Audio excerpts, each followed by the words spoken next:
Zdravo!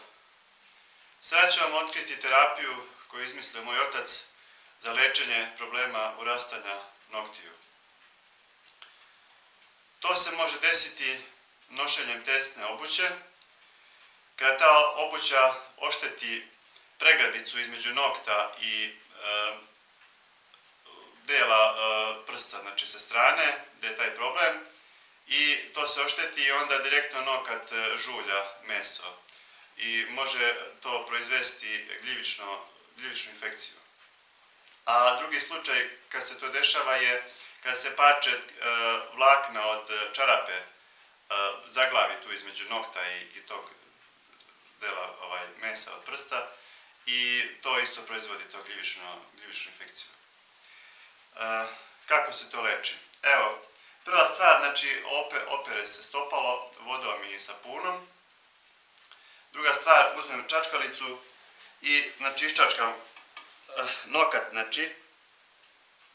iščačkam i taj deo, između, vidite ovde, tu može, od čarape ili od neke prljavštine da se nakupi i to stvara problem i gljivičnu infekciju.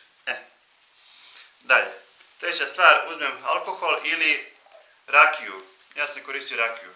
I sipa se malo rakije po prstu i sačeka da se osuši.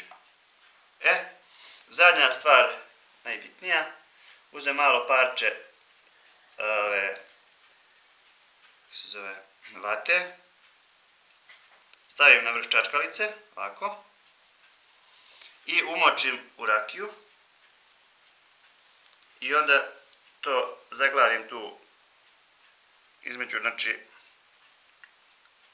između nokta i tog mesa, od prsta sa strane.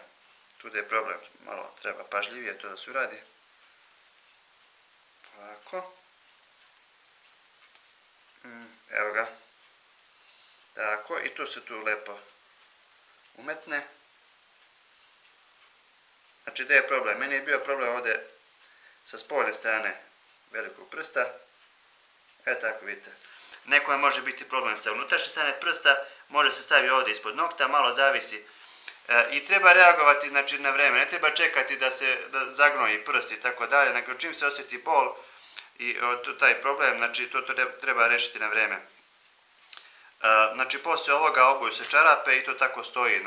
Ja sam radio 2 puta dnevno u terapiju, ujutru i uveče, i mene je to otprilike za 7 dana prošlo.